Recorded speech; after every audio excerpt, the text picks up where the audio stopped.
everyone, and welcome to What's Wrong with the Podcast. Today, we're happy to talk to Kresek. Kai is the data specialist for Global Forest Watch. Global Forest Watch is an online platform established by the World Resources Institute that provides data and tools for monitoring forests. Kai researches and analyzes remote sensing and spatial data, as well as supports Global Forest Watch's strategy and partnerships for satellite-based forest monitoring. She also manages the Global Forest Watch Open Data Portal, which enables users to download forest-related data free of charge. Kai has a particular interest in researching and compiling contextual data that enhances our understanding of the drivers of deforestation. Additionally, she enjoys nurturing her passion for science and data communication by developing educational materials and content for users, such as blogs and webinars about Global Forest Watch data and research.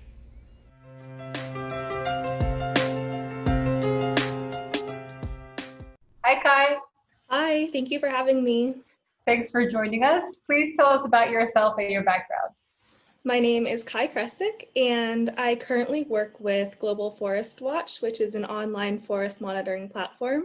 But before having my job here as a data specialist, I graduated from the University of Colorado with a degree in both geography and biology. And it's kind of crazy that I ended up doing this because I had initially been planning on being a classical musician. So between the ages of 12 and about 18, I had been attending countless hours of music lessons. I eventually went to a secondary school that focused primarily on music and performing arts, and I was all ready to go to audition for conservatories, but I think I had kind of a crisis in interest, I think, when I was 18 and deciding what I should do with my life, as I'm sure a lot of 18-year-olds have. And I was sitting down and wondering, out of everything I've done in my life, what has stuck out the most to me? And I came up with a couple of memories. In fact, my first memory that I can even remember, I think I was 3, we had been hiking in the forest, we being my parents and I was in a little backpack that my dad was carrying up the mountain. And I just remember being happy and being outside and being curious, looking at all of the trees and all of the nature that was around me and just feeling very safe and very warm. Another memory that I think came up when I was planning on what I was going to do in my future was, I think, my favorite memory. And I know it might be hard to pick like your favorite memory of all time, but in Harry Potter, they have those spirits that are conjured by like your happiest memory. I forget what they're called, but I think if I was to conjure my spirit, my magical spirit, because I needed to think of my favorite memory, it would be the memory of me and my family, my mom, my dad, and my sister, going on a very long hike in Glacier, Montana, which is one of my favorite places in the world. And while we were up there, we were walking around identifying plants and searching for the elusive elephant head flower, which is a very tiny flower, surprisingly, but it's called the elephant flower because each of its little flower petals looks like an elephant head. Like you can see the trunk, you can see the ears, but they're very difficult to find. So we were trawling the riverbed, looking in tall grasses, and when we finally found it, I shouted, I was like, "This is the elephant head, and we found it!" And it was one of the probably best moments of my life up until then because of all that searching and like fruitless activity, never finding it, and then finally it was there. So I guess thinking back on it, all of my really positive memories in life are associated with being outside in nature. And so that really made me interested in choosing a profession that got me outside and got me engaged with the global community, especially as it pertains to conservation and the environment. And I thought that maybe my plan before wouldn't allow me on the scale that I wanted to. So when I was in college, as I said, I studied biology and geography, and my goal was to be as interdisciplinary as possible, because I didn't really want to peg myself as a certain person. I wanted to have all of the opportunities, and I didn't want to burn any bridges early on. So it allowed me to take a wide variety of classes. I took international affairs, I took a lot of hard science classes. I was also involved in a lot of classes that were considered labs, but really just extended hiking trips with our group, looking at nature and figuring out why rivers were doing one thing and why erosion was occurring here in the way that it was. It was very fascinating. And I also got a lot of technical experience working with maps and working within geographic information systems. And I think a little bit of my artistic interest from when I was younger blended with this kind of scientific and sociologic interest, because I really, really enjoyed making maps. And maps are not only a combination of kind of facts about places and very discrete information about where things are, but also a combination of how these things impact society, or how, of course, society impacts these environments. And I thought it was really beautiful that you could make this data tell such an interesting story, and how these, thousands, sometimes hundreds of thousands of data points can really come together and tell you, for example, where the most deforestation is happening, or where people are suffering from Ebola per se, and really help people who are both policymakers and people who are living in those areas figure out what's going on in the ground in real time. And I think that's one of the greatest things about maps these days. They're available online, they're available from your smartphone, and they update in near real time or real time when you get the information. And I think it's become a really great asset, and it's enabled scientists and policymakers to really get information out to the world as soon as they need it. I love that, first of all, you come from such a authentic, genuine interest that sort of happened to be your career later on too. My favorite memories are connected to nature, and I love forests, and therefore I'm going to be out there protecting them. That sounds like a very much like a Wonder Woman story. So I really, really I don't know about that. But and I do also agree that quality mapping and data visualization, it is art, right? And it can definitely communicate data to the mass, and also make it more accessible and convincing to policymakers or other institutions in terms of how you're going to act on it, just because it conveys the message so powerfully. So I definitely agree on that. So how about you share some of the, experiences you had already working on sort of some of the challenges you see with the forest, and you can, walk us through some common issues that we may or may not have heard about, but also some of more specifics that you want to go into, especially in the context of mapping. So I liked what you said about mapping being really important for policymaking, and I definitely agree. When I first saw the Global Forest Watch map, when I first started working here, I was really struck by the way that I was able to portray the deforestation that was going on around the world. I think maps can not only be informative, but I really think they can be inspiring. So when I saw the extent of this deforestation, I was really taken aback. And I know that this map has really taken aback our users and really made them into activists and advocates for forests. So one of my jobs as the data specialist is to hunt down different contextual data sets. And these data sets can be things like protected areas within a specific country, commodity related data such as soy and palm trade, soy and palm agricultural locations.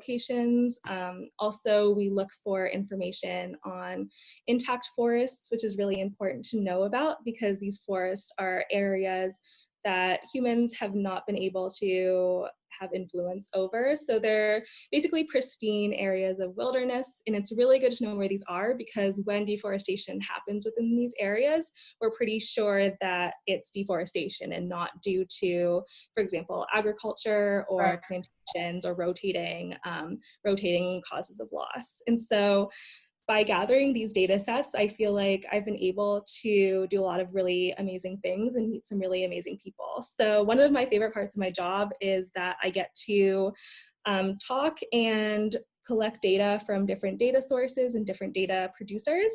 And I think one of the conversations that I had really stuck with me, and this gentleman from a company that is involved in harvesting wood fiber and pulp for paper. And he specifically is involved in a project to reduce fire-related deforestation in Southeast Asia. So what he was telling me was that he was collecting information on where these agricultural regions for extracting trees for applications in wood fiber and pulp, they were causing a lot of fires and a lot of damage in the area. And he's involved in also educating young people about the dangers of fires related to this, and also more sustainable ways to go about this process. And I thought it was really amazing that not only are NGOs and people living on the ground interested in conservation, but it really seems like companies and corporations are taking the step to become more sustainable.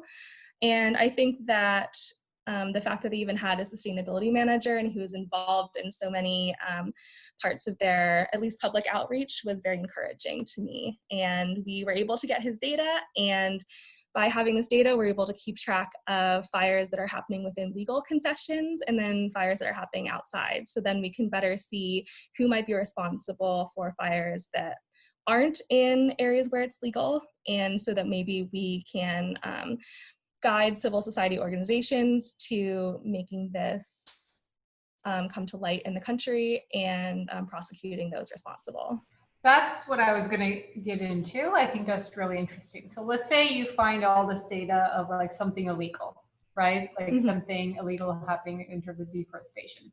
The next steps is then you reach out to the like local organizations, or you reach out to, I don't know, like a higher level, like a local like municipality or like a local government. Like how does that process work? Yeah, so we are a data provider. So we say that we don't take direct action in the field, but we do make it possible for people who are working in the field to have access to our data for free and in a variety of different formats and in a very digestible way, so that when they track forests in forest loss, they can get the most up-to-date information and respond as soon as forest loss happens. So we work with civil society organizations in several different countries, in Brazil, for example, Indonesia, Central Africa, and they use not only our website to track deforestation, but also an app that we've created. So we have this app called Forest Watcher, and it enables people who have cell phones or smartphones to download GLAD alerts and target areas in their area of interest where deforestation is happening and address those directly. So it really saves resources and time where people were before having to patrol these areas on foot and check areas that might not even be affected by deforestation. Now they're able to target areas specifically based on the alerts that are coming up on their phone. And these alerts are updated daily, and we're able to get them out almost instantaneously on the app. So it's a really incredible way for people to access our data in the field, and it really leads to action as soon as people get this information. And so when people receive this information, they're able to take pictures of the damage that's occurring. They're able to log the exact coordinates, and depending on whether they work with the government or if they work with a nonprofit, they're able to share and make known the deforestation that's happening illegally. So I can give one example of how this is happening. Yes, please. So we have partners in Brazil with the Amapá Police Department, and they reached out to us to let us know that they are using our Forest Watcher app, as I described earlier. And the police before, as I said, were trying to monitor a huge area, I think almost 100,000 hectares or more. And it was taking them a lot of time and energy and, of course, public funds to do that.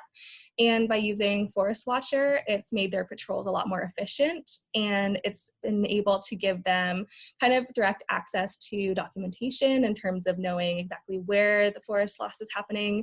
And combined with our contextual layers, they can even maybe guess who is responsible based on who's registered in mining concessions perhaps, or logging concessions, or agricultural concessions.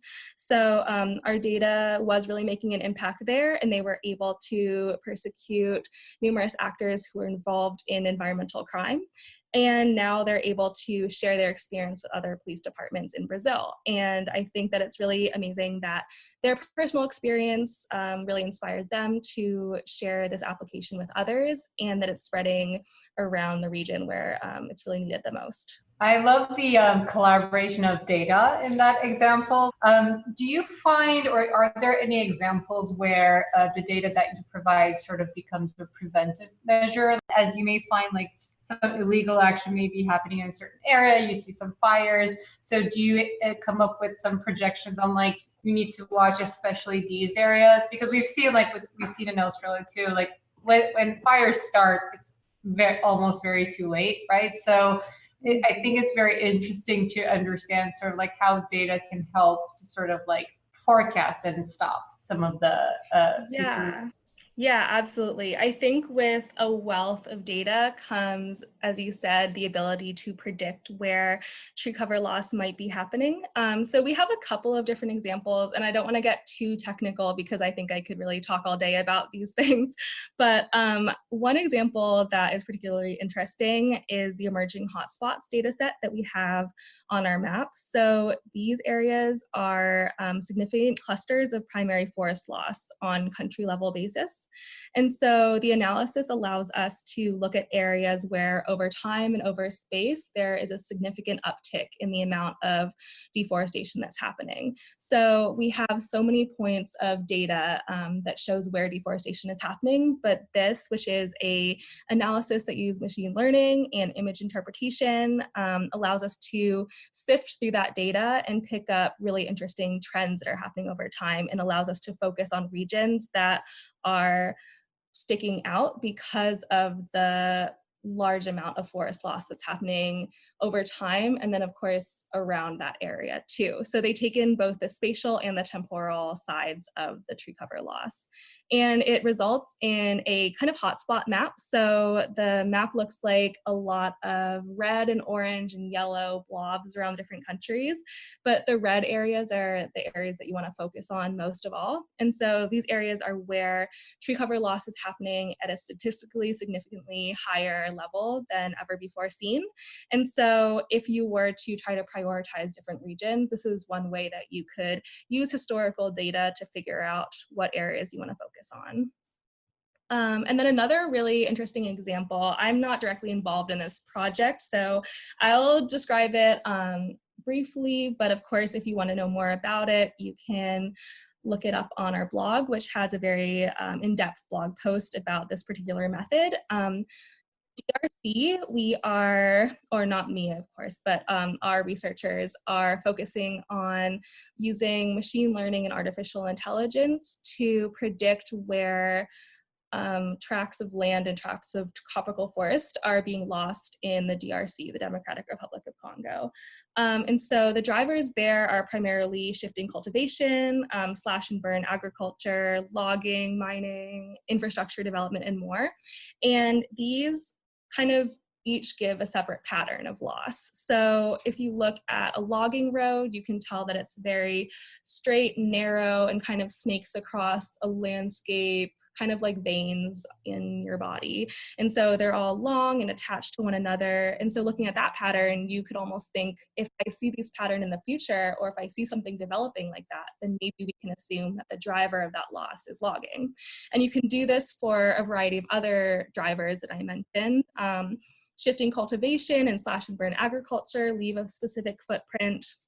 Mining leaves a very clear footprint, especially when there's mine tailings or those large bodies of toxic water that is used, is actually the after product of mining. Those show up in satellite imagery, which is used to create our forest change data sets, and we use it every day to validate tree cover loss. So this methodology is really promising, and we're still working on perfecting this, but it's something that we are currently and actively working on, and I think has a lot of promise for the future. That is super exciting to hear. And I think that is definitely probably the way to go for the future too. Any other like cool projects, either with an organization or other organizations you're hearing that is doing something towards, I guess, like protecting the forest in general? Yeah, so one project that I'm involved in right now, my role is kind of shifting to focus more on this, is with the Map Builder project. So this is another application that Global Forest Watch offers. And we use basically Esri Products, which is a GIS company that enables access to maps and data online. And we've built an application that basically enables users to create kind of a mini Global Forest Watch. And so they're able to access our tree cover loss data, the alert data, several contextual data sets, and satellite imagery in a pre-made website format.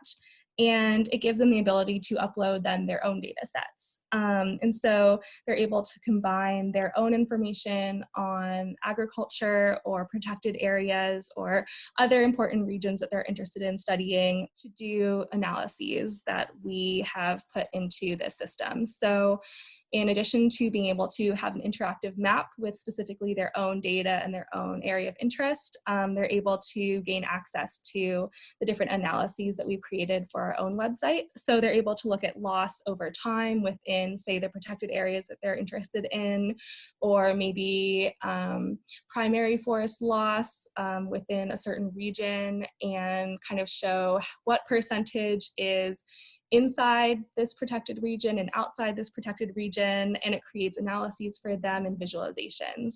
So it really gives people data and access to analyses that may not be able to do this, and it lets them share this information and this web map on their own website or with stakeholders that they're interested in sharing this information with. And so there's a lot of different examples, but our Forest Atlas project is working directly with governments, and we've had a lot of success in Central Africa as well as, surprisingly, the Caucasus. So we've worked in Georgia. That project wrapped up last year, and we're now doing a project with Azerbaijan and Armenia, where we're helping them develop these very bespoke websites for their national government and allowing them to combine our data with their data. Because I think one of the biggest problems with forest monitoring technology is just the lack of data accessibility. Right. A lot of people who would really like to access this data don't necessarily have the technical skills to manipulate it. And so one of the things that we offer is data served in a really digestible manner. And I think this has been really, really helpful in making this data both accessible and easy to understand. And in areas that don't have internet access or access to near real-time alerts, we enable users to download maps onto their phone, or also print off maps that they've created and also analyses that they've created. So we try to make it both accessible and also make it like really, really easy and easy to use no matter where you are in the world. What a great way to endorse like collaboration too. It's I think it's the only way to be able to have this scalable and like in a sustainable way. So that's really exciting to hear. One question, I guess, like sort of relating to our profession too, and to understand like how we can be part of this like global network of, I guess, tree supporters. So let's say we're not necessarily in, we're not trying to like merge our data and like create our own map and like put it on our website, but we're particularly interested in maybe like foresting applications just because we like, for example, in our type of architecture, we like to utilize natural materials, right? And that also comes with a lot of trees. But, and for that, we can sort of like do design, talk about recommendations, provide sort of like a network of, or like map of existing materiality that can be used either in prefabrication or any type of construction. But obviously all of that would require some sort of like a partnership of an organization that practices this or does this. So how can we make sure we team up with the ones that do it most ethically? Like, does Global Forest Watch also provide sort of information or sort of like guidance in terms of like how to go about such collaborations, or which organizations are doing this right, or who are Global Forest Watch partners? That's a really good question. So Global Forest Watch primarily provides data regarding legal areas to remove forests, and companies who operate there are assumed to be operating within the law. However, this data is very difficult to collect, as I think a lot of the companies who are involved with this are kind of tight-lipped about their exact processes. So I think Global Forest Watch right now is definitely trying to bolster our ability to understand which companies are sourcing wood and sourcing raw materials in a sustainable way. But it's something that I think has a really big gap in terms of data availability. Yeah. Some way that we've been trying to make relationships with the corporate sector is by creating an application called Global Forest Watch Pro. And so this application is mostly directed towards the finance sector and the banking sector and the corporations who are looking at their supply chains and wondering the same question as you are, like, are we sourcing responsibly? And so within this application, we have several different analyses that take into account the location of their areas of interest and also areas that are at risk, such as peatlands in Indonesia, which you are not allowed to deforest on if they meet certain conditions. Other things such as existing palm oil mills and fire risk. And it takes this all into account to kind of help you understand if your wood is coming from a certain region, is it sustainable or not. So we have been trying to produce these different calculations that people can do to assess the environmental sustainability of their raw materials. But I do think that there is a long way to go to better track supply chains. Yeah, I think that is sort of like one of the key things, and also something that needs a lot of work on, like the transparency that we need in overall like supply chains, right? And that is something, I guess, like it's all of our responsibility to be mindful of that and sort of do our best due diligence, and not sort of use an excuse. It's like, oh, we didn't know about it, but sort of still, until we have that data available, have some responsibility in our like, I guess, pre-research. So I guess like before we wrap up, any advice you would like to give to anyone who would want to go into, I guess, like watching our forests and protecting them, or any other field that might incorporate mapping and data visualization for the sake of the environment?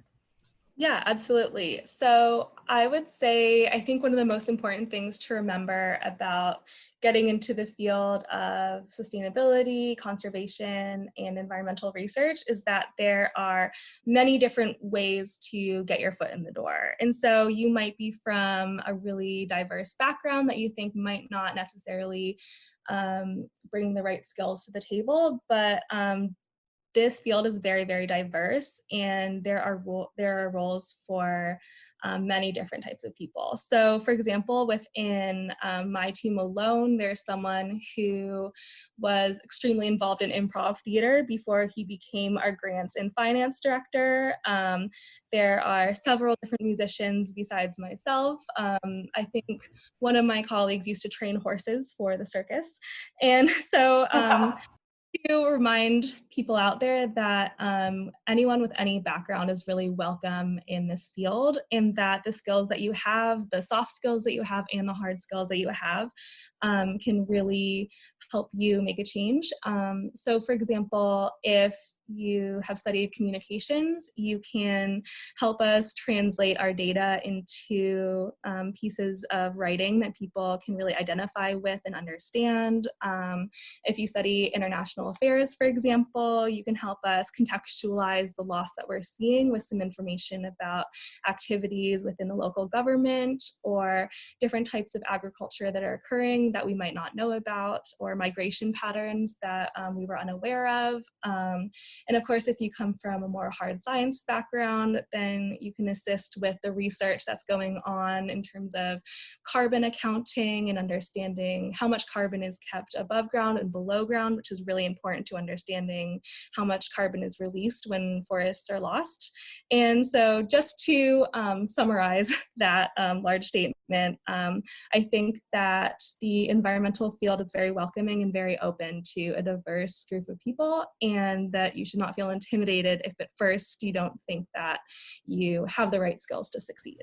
I love that. And I also love it just because it's your own personal story too, and you're a living example of it. So it was a really great treat to talk to you, Kai. Thank you so much for joining us. Thank you so much for having me. It's been very exciting to be able to talk about the work that I'm doing. And I do hope that it helps people become more curious about how forests are changing around the world.